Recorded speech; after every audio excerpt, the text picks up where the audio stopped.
Hi friends, my name is Jenna. I am a full-time traveler who practically lives out of a suitcase.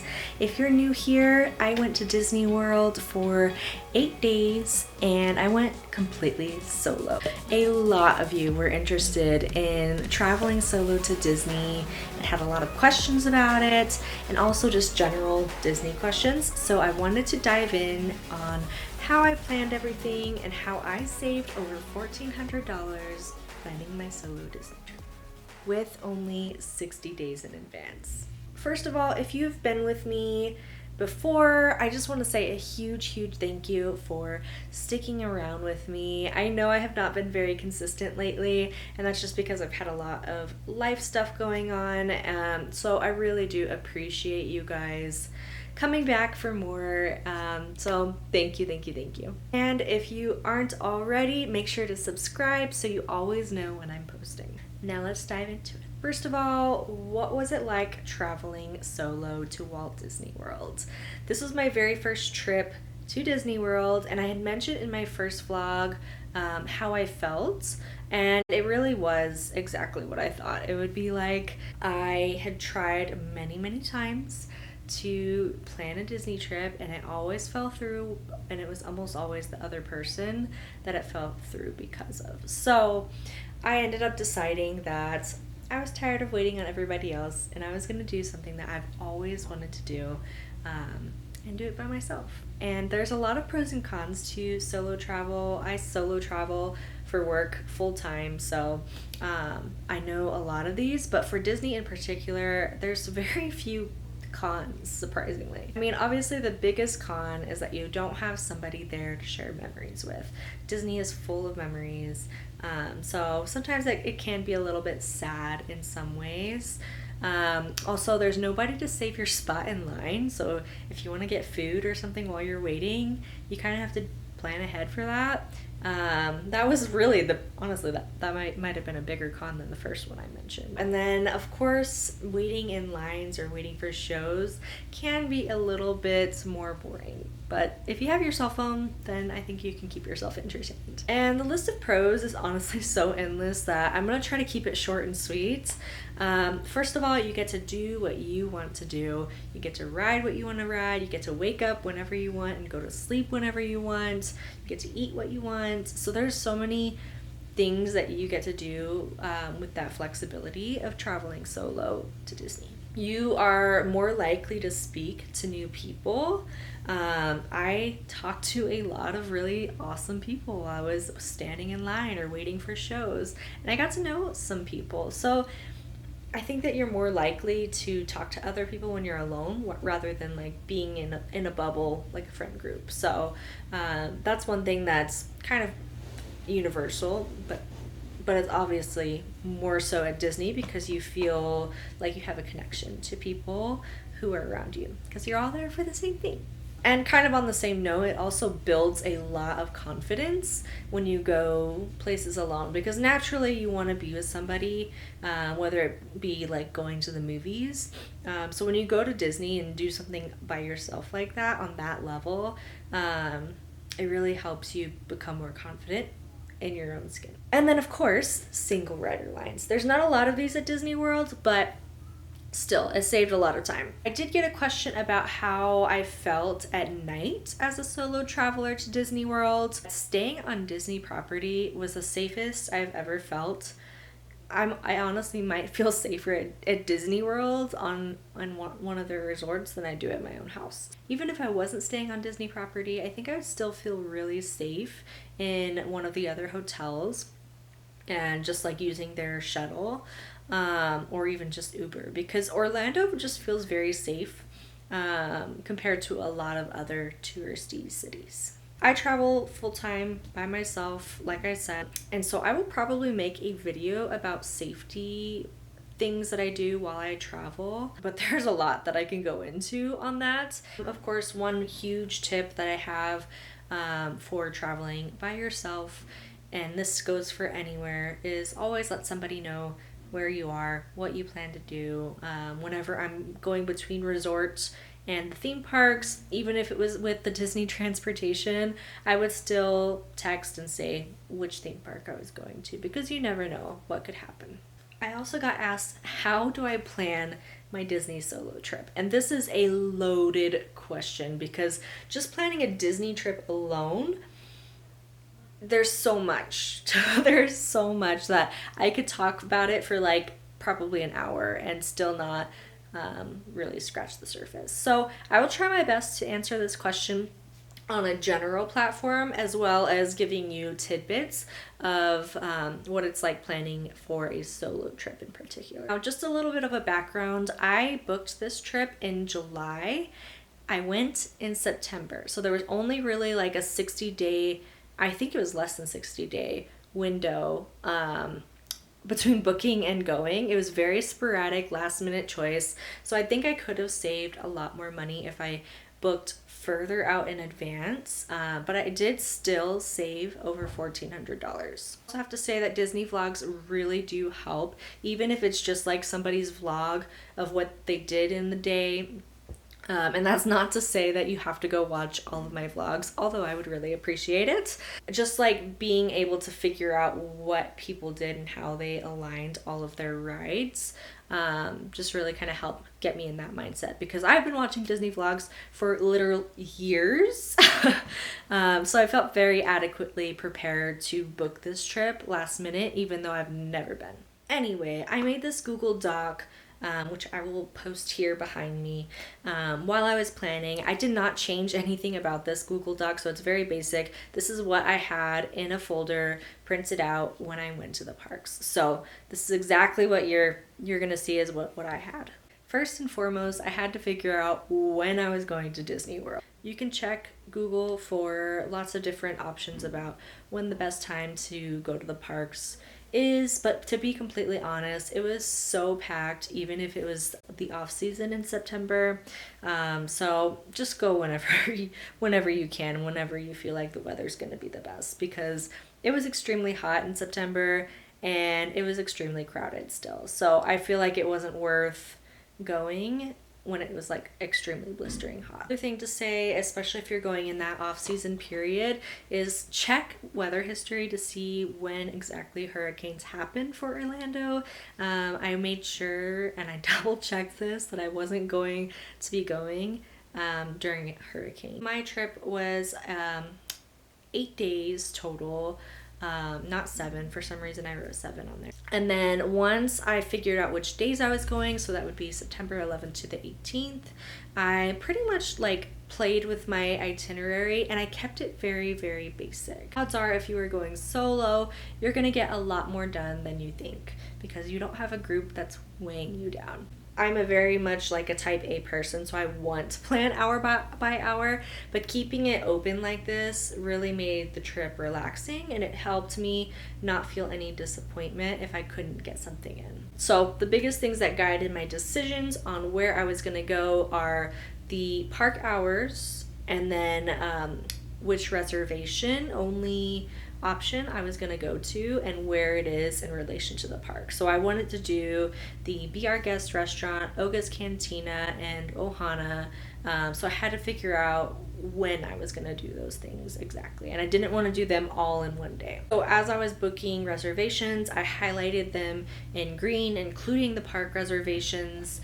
If there was any extra things that I wanted to do, so for example, I really wanted this souvenir from the Droid Depot, is like a little gift card thing.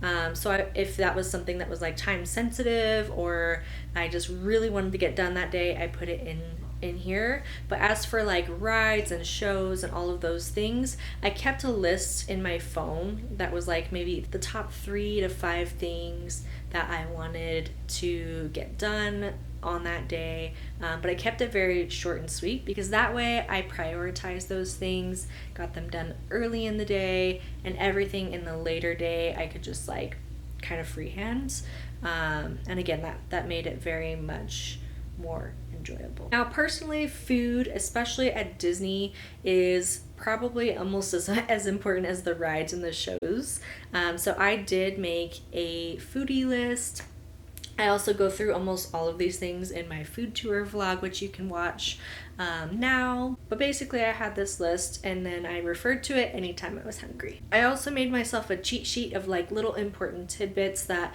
I thought I should know while I was at the parks. First of all, there's 4 single rider lines, which isn't a lot compared to Disneyland, but this helped me kind of prioritize which rides I wanted to do, and I left all the single rider lines for when the other lines were super busy. When it comes to the restaurant reservations that are not within the park or are after hours events like the one that I did for Oga's Cantina, keep in mind when the Disney transportation is going to be functioning. So Disney says that it's going to be 45 minutes before the park opens and 1 hour after the park closes. And there were 2 situations where I was very concerned I wasn't going to make it. So for Ohana, I had my reservation at 7:55 a.m. and I was super worried that the buses were not going to be running at that time and I would have to go get an Uber. But the buses actually were running much earlier than they were advertised. So I did get to go on the bus then. And then I also was super lucky with Oga's Cantina. I was definitely over an hour after park closes, but one of the bus drivers was still in the parking lot, so he took me. I don't know if he was supposed to do that. If he wasn't, thank you so much, sir. But just keep that in mind. The transportation can add up if you have to use an Uber. The other thing you want to know is if you're going between resorts or between the theme parks and Disney Springs, you're going to have to make a transfer at least once. So you'll want to research which transfer you're going to do. And I put the one for Ohana up there. And then if you don't research, just ask a cast member what the fastest option is. Now, I highly, highly, highly recommend getting a Magic Band for your trip. If you book directly with Disney, with the Disney hotel, then they do give you a pretty good discount right now. I did not realize that, and I jumped the gun and bought a Magic Band before, and then they sent me a discount. So make sure to get that discount. If you are going solo, I honestly think that it's worth the money to just go and get a Magic Band Plus. There's not a lot that is included with the Magic Band Plus as compared to the regular Magic Band. There's just more interactive things that you get to do. So for example, the Bounty Hunter game in Galaxy's Edge, if you're a big Star Wars fan, every once in a while they'll have a collection game where you scan these statues. So for like the 50th anniversary, they have 50 statues across the parks that you get to scan and collect and get rewards for nothing crazy, but it was just like a fun thing to do solo, like just instead of just going on the rides and shows all day. Now, at the time that I am making this video, reservations for the parks are still required, so make sure to check in on that. Another thing you should check in on is virtual lines. I don't think this is something that's going to go away anytime soon. Every once in a while, when a new ride or show comes out, they are going to be put on a virtual line. And the number of people who did not know anything about this is astounding, because I went to Guardians, which was the new ride at the time, and there were so many people that were being turned away from the line. So make sure to check the virtual lines in the app and figure out what time you need to be up. I think for me, I had to be up at like 6 a.m. to get a virtual line for Guardians. So make sure to check that information and put it in your list. Staying on site allows very few perks thanks to Cheap Pick. I told you I did not make any changes to this list. At the time that I planned my trip, Bob Chapek was still the CEO of Disney, and I was very angry at him because I had watched so many Disney vlogs in the past and I thought resorts were the best, like most incentivized thing, and then there were a lot of perks that were taken away. So that being said, after having stayed at the parks and on property, I do think that it is worth the money to stay there. There's a few perks that are still around, but really I think the transportation is the biggest perk right now, because Uber adds up and you don't want to be reliant on a hotel bus outside of the parks that is only going to run every hour. So definitely the transportation is worth it. You also get 60 days to pick out any Genie Plus priorities. That is a paid thing that you have to have still. I didn't do it as a solo traveler because I had so much time, and I still felt like I did everything and almost too much each day. And then you also get into the parks 30 minutes early, and that's for any park. So definitely get there early because that'll be your time to ride as much as you can in that time period. Also, make sure that you book your reservations for food 180 days in advance.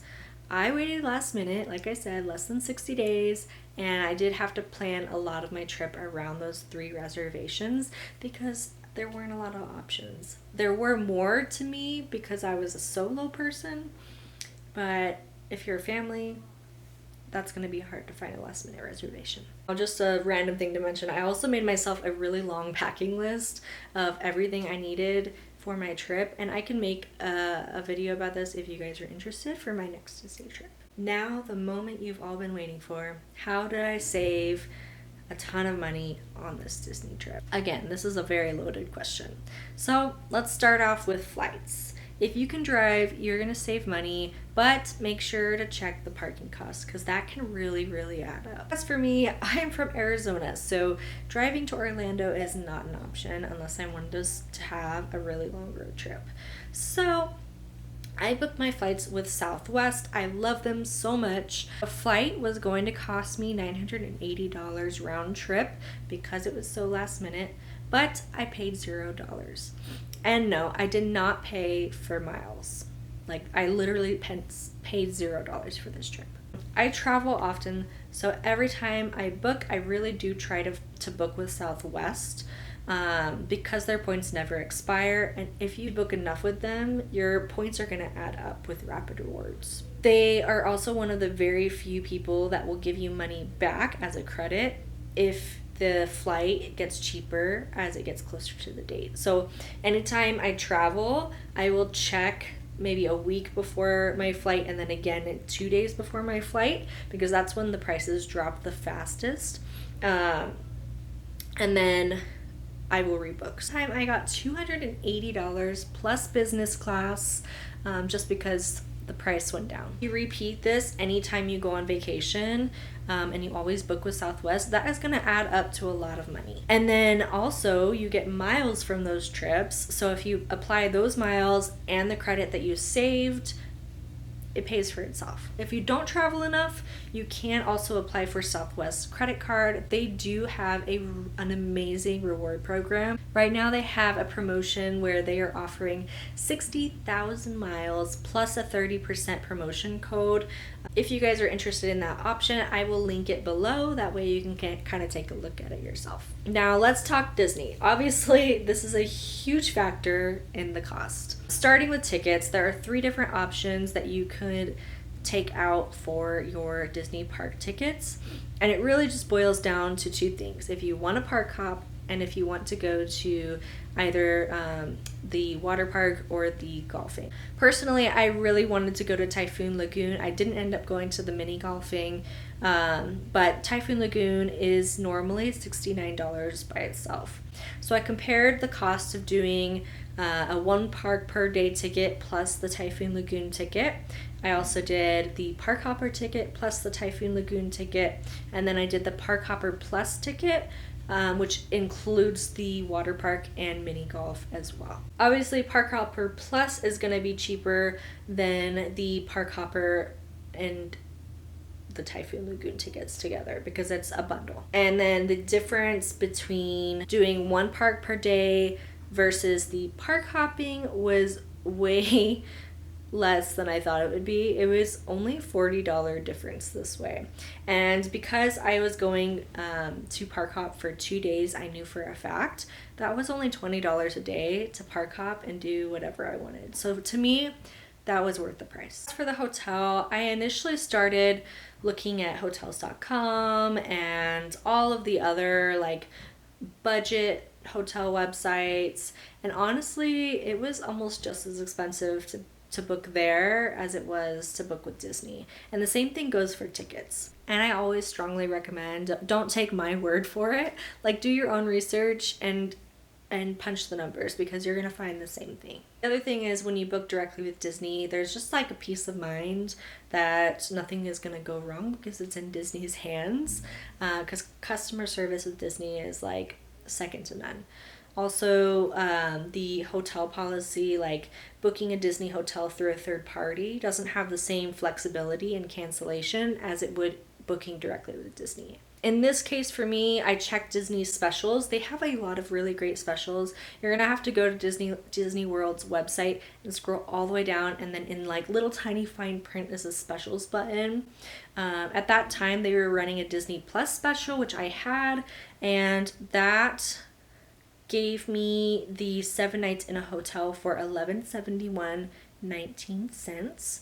And honestly, that's pretty good for a hotel these days, for 7 nights, like even not being Disney. Now, they do offer the option to bundle your tickets and any extras that you want to do, and this only really saved me $15, but that's still savings in the bank. And side note, if you're going to Disney solo, I strongly recommend doing the MemoryMaker option. It is $169 currently, but honestly, it is super worth it because it's for your entire trip.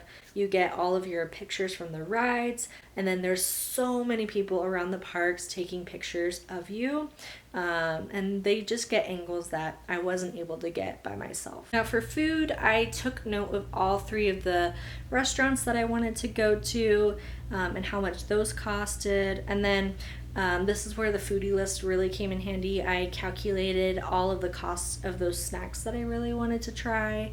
And then I added a little bit of extra money to calculate it out per day. It was about $60 a day.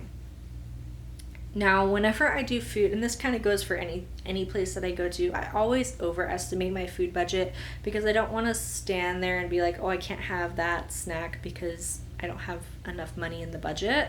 And then it also, on the flip side, when you get home and you calculate all of your receipts, you're not going to be like, oh my gosh, I spent like $100 over my food budget. When I did it this way, I was actually really surprised because including the 3 reservations that I had, which were pretty expensive, I only spent $503.44 for the entire 8 days. As for transportation, I forgot to write it at the time, but I used the Sunshine Flyer to get between the airport and Disney, and that was pretty cheap compared to Uber. I think it was like $33. Yeah, $33 round trip, including taxes. Now, if you shop at Target, I strongly recommend doing the Target Red Card Disney gift card trick. This is super popular with Disney planners, but I'm going to kind of break it down and tell you a few things that I learned the hard way. So if you're not familiar, the red card at Target gets you 5% back on your purchases through Target. And 5% might not seem like a lot, but when you are spending $2,000, that adds up. You do not need to get the credit card. They do have a debit card option, and I think I saw on their website they have a pay, like a gift card kind of thing. Now with this, whether you do the credit card or the debit card, you are going to have to wait on booking your Disney trip because you're gonna have to wait for your red card to come in, which is not something that I accounted for when I initially booked. I don't know why I wasn't thinking about that, but you're gonna have to wait for your red card to come in. And then again, with the debit card specifically, you need to space out the amount of gift cards that you are buying because they don't have any access to your credit and they don't have any access to like your bank account trends, so they have no idea if what you're doing is a scam. So I ran into this issue. I tried to buy $2,000 in Disney gift cards and they blocked my account. So first buy $500, wait a week, and then buy another $500, and then you can probably buy $1,000 in the week following that, because they'll eventually they're gonna trust you. Anyway, after you get the red card, you are going to want to buy the amount in gift cards that you need to cover your package. So you have to round up. Unfortunately, it's in like $100 or $500 increments. So for me, I bought $2,000 worth of gift cards, and any extra that I didn't use towards my package, I just used on food. So once you have all of your gift cards, you can go and book your package through Disney's website. Disney is really awesome because they let you put a deposit on your package and then you can just pay whenever you can. So I paid the $500 that I had in gift cards, and then the next week I put another $500 in, and then the week after that I think I had like $1,000 in gift cards that I put in there after. So that's another awesome thing for booking with Disney. Now, if I was to pay for all of this, like full price, it would have been around $3,819. But I was pretty confident that with a few of my little tricks, including like the Southwest trick and the Target trick, that I could get it down to like $3,000. But little did I know, I was going to save a lot more than that. Ready for the grand total? With my Southwest tricks, my flights and all of the taxes were completely covered. My resort, Park Hopper Plus ticket, and the MemoryMaker package was $19.11.40. And then with the Target red card trick that I used, I saved $100. So the total that I paid for the package itself was $18.11.40. The Sunshine Flower, like I had said, was a total of $33. The food budget I was way under, and I only spent $503.44. I don't ever calculate souvenirs in this because everybody's like souvenir budget is very different. But I think I only spent maybe like $100 or $200 on souvenirs. I shouldn't say only because that's quite a bit, but for an 8-day trip, I think that was reasonable. So not including souvenirs, for my out-of-state 7-night, 8-day stay on Disney property with all of the food, transportation, flights, photos, park hopper, plus water park tickets. With all of that, I spent $2,347.84, which I am very proud of. It was way under what I initially estimated the cost of the trip. So overall, I saved $1,471.16. I hope all of this information was helpful to you. If you guys have any other questions related to Disney, let me know in the comments. I always love a good excuse to talk Disney with you guys. And don't forget to subscribe for future travel and Disney inspiration. I am going to Disneyland very soon, so I have a lot of Disney content coming your way still. So be sure to follow along. Bye, guys.